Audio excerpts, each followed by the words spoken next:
The moment the percentage of the Muslim populations reaches a particular level, then subsequently you find the demands for the imposition of the Sharia coming in. Even educated Muslims, highly educated Muslims, like to stick, like to retain their cultural moorings in a 7th century Islam. The white backlash is undeniable. It is strong, it is vocal, it is visible. They have even taken in some of these Rohingya immigrants. Rohingyas are known terrorist supporters, arms peddlers, drug peddlers. The fertility rates of the white women are on the decline. The Russians have an aging population, but they just do not accept immigration. This right-wing resurgence is now accepted fact. I don't think anything can change it. I only see it growing.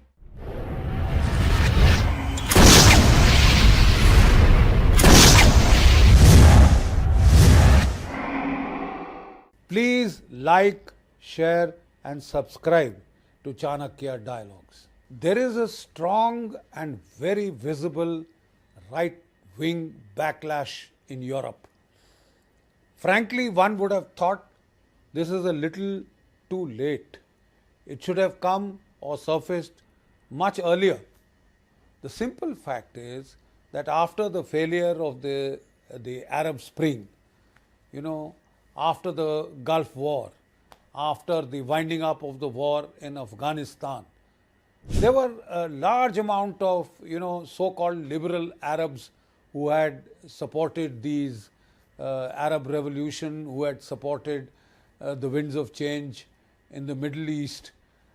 The intelligence agencies prevailed upon the United States and the European nations to take back these Arab supporters who would otherwise have been at great risk in their native lands, amongst their native populations.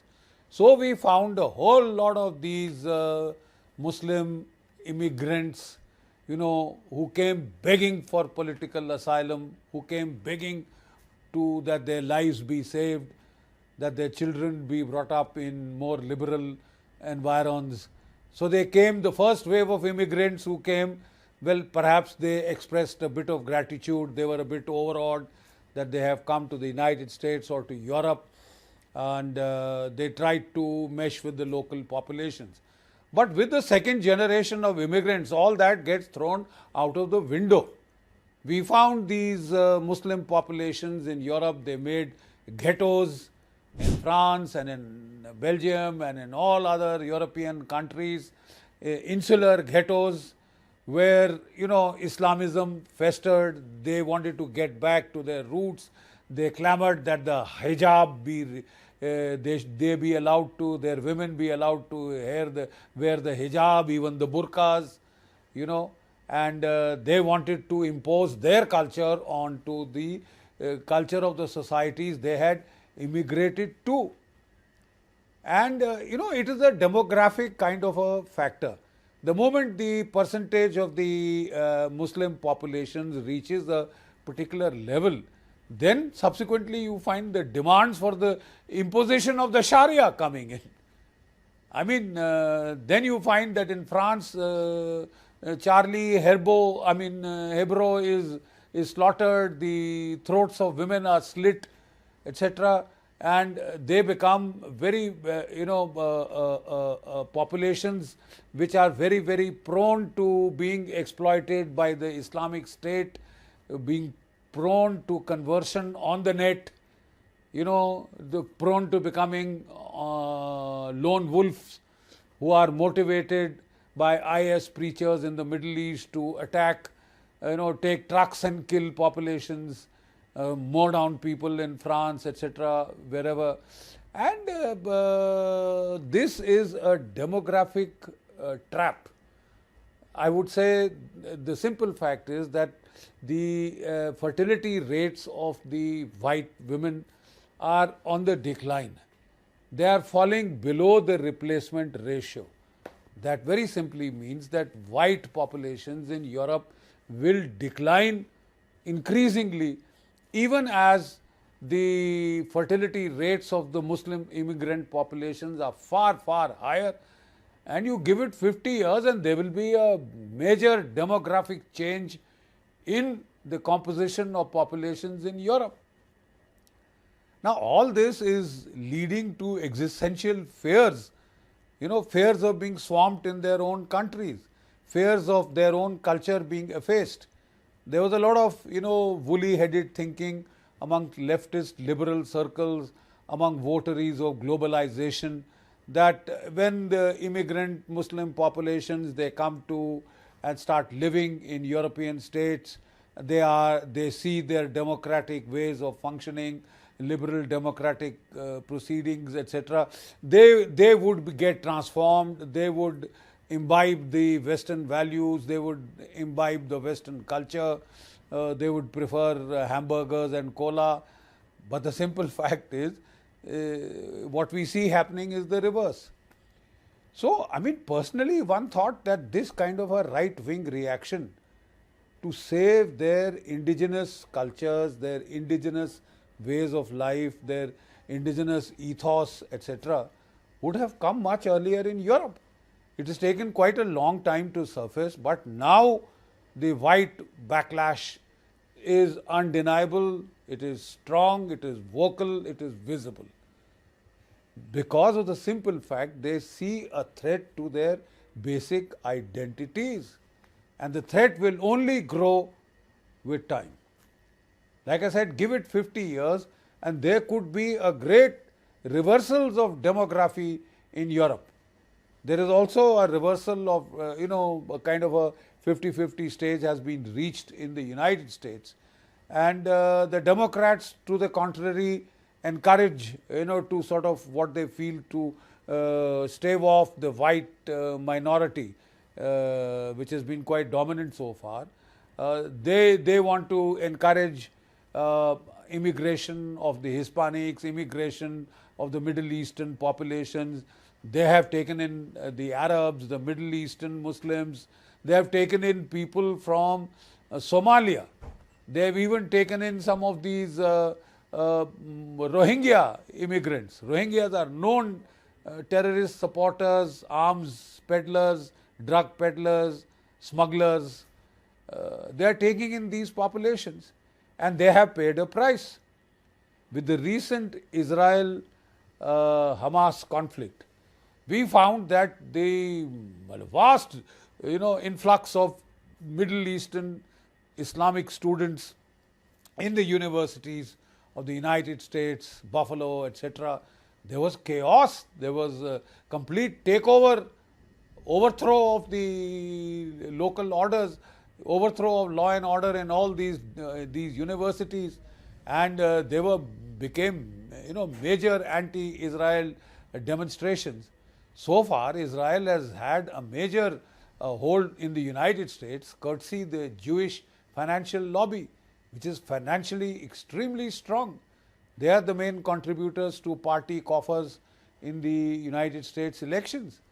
But despite that strong Jewish hold there in the United States, we found that the rise of anti-Semitism on the United States campuses, etc., and the same thing was happening in Europe.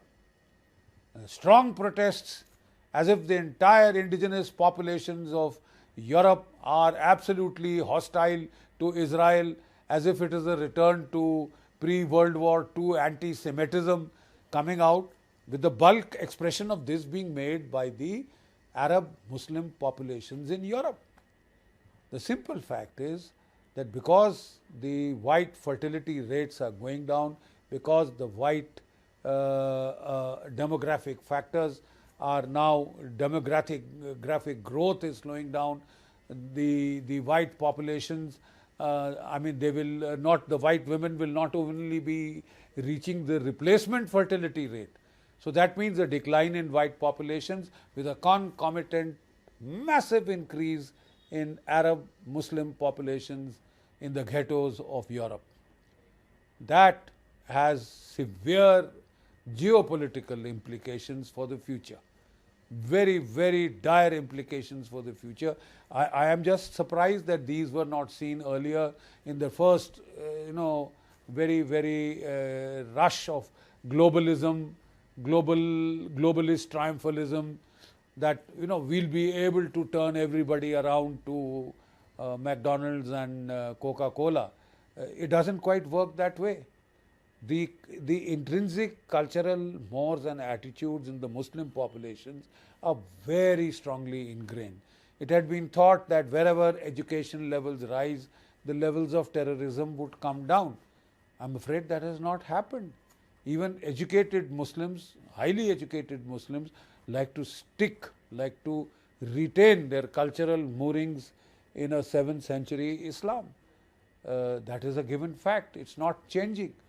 We thought it would be the other way around. Perhaps the tenets of the 7th century would not be able to survive in a modernistic environment of modernist, humanist education. These mores and values would undergo substantial change. I'm afraid they have not. That is the bitter fact. And therefore, we see the rise of right-wing parties. We see Meloni triumphantly in charge in Italy. In the European Union elections, the right-wing surge is unmistakable. There are right-wing parties emerging in Germany. Le Pen has just won the first wave of segment of voting in France, and they are scrambling now to try and oppose the rise of right-wing parties. Macron's centrist parties have come a very poor third. Macron's gamble has failed. So the fact of the matter is that this right-wing resurgence is now accepted fact. I don't think anything can change it. I only see it growing more and more intense in the months and years to come. The simple fact is that there is a threat to national identities, to cultural identities of long standing. Europe as a civilization has been around for centuries, and now this European civilization finds it under threat. That is the severe problem that Europe is now facing, and in a very, very major way. Like I said, the surprise is that this realization had not hit Europe much earlier. It's like a bucket of cold water in the face. But the fact is, it may now be too little, too late. That is the danger that the European civilization is now encountering. The Russians have an aging population, but they just do not accept immigration. The Japanese have an aging population, but they just do not accept immigration. The only concession they are making is like the ethnically akin Nepalese. We find that they have been taking in about 200,000 Nepalese youth who are ethnically, culturally quite similar to them. These civilizations are just not accepting foreign immigration. The United States, especially the Democrats, are, and quite obviously Trump's so-called white supremacist party, the Republicans, are dead set against it. And that is the clash in the United States which is now playing out. But we, the Democrats, have encouraged, they've thrown open the doors of immigration once Biden took charge. A lot of Hispanics have come in, a lot of Arab Muslim populations have come in, and they are finding the price they have to pay in their universities first. There is a kind of an anti-Semitism that is being given rise to. How will the Jewish financial lobbies in the United States react to this? There will be repercussions in the American elections. We already find some of these things happening. We find the disastrous consequences of the Donald Trump-Biden debate. There is already talk of replacing Biden as a candidate. People are now openly, Democrats are now openly vocalizing this. But the Democrats' entire style was based upon captive vote banks. You get these immigrant populations, they become your captive vote banks. But there is concomitant danger. The United States is seeing this trailer in the United States. And there will be possibly a section of, there have been a section of politicians in Europe who have also possibly seen these leftist liberal segments, who have seen these Muslim populations as captive vote banks. We see this happening in Great Britain. There's a strong outcry against any further immigration and even a rollback of immigration, sending them back to Rwanda.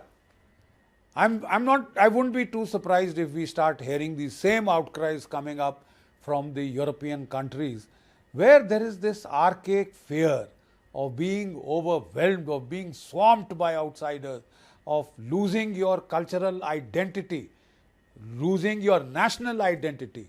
So there is this pushback against the forces of globalization and hybridization of populations. Hybridization of populations can work if there is a kind of a convergence towards a global identity which is liberal, which is modernistic, which is humanistic. But we find that people get the benefits of modern education, liberal humanist education, and they want to stick to their Islamic roots in the 7th century BC, in the 7th century current era. We can't take the world back to a time warp in the 7th century AD. There has to be a change, something has to give. Otherwise, globalization will go out of the window. And nationalist consolidations, Trump is now championing that nationalist reassertion, make America great again, etc., is a clear reaction against this flooding of the United States with immigrant populations and the acceptance of crime. And minor crimes are supposed to be ignored because they want to encourage this immigration which Donald Trump was hell-bent to stop. He wanted to create a great big wall which he wanted Mexico to pay for. The simple fact is, this is the kind of, this crisis is not confined to Europe. It stretches across the Atlantic, it goes to the United States of America. And what we see happening, the right-wing rise in Europe, is a mirror imaging of what we are seeing in the United States. United States, the polarization is very strong, but I'm not sure if there will be an equally strong polarization in Europe. There's a clear edge that the right-wing establishments, the right-wing parties have now achieved, because they are tapping into the fears, the racial fears of the European indigenous population. So kindly like, share and subscribe to the Chanakya Dialogues.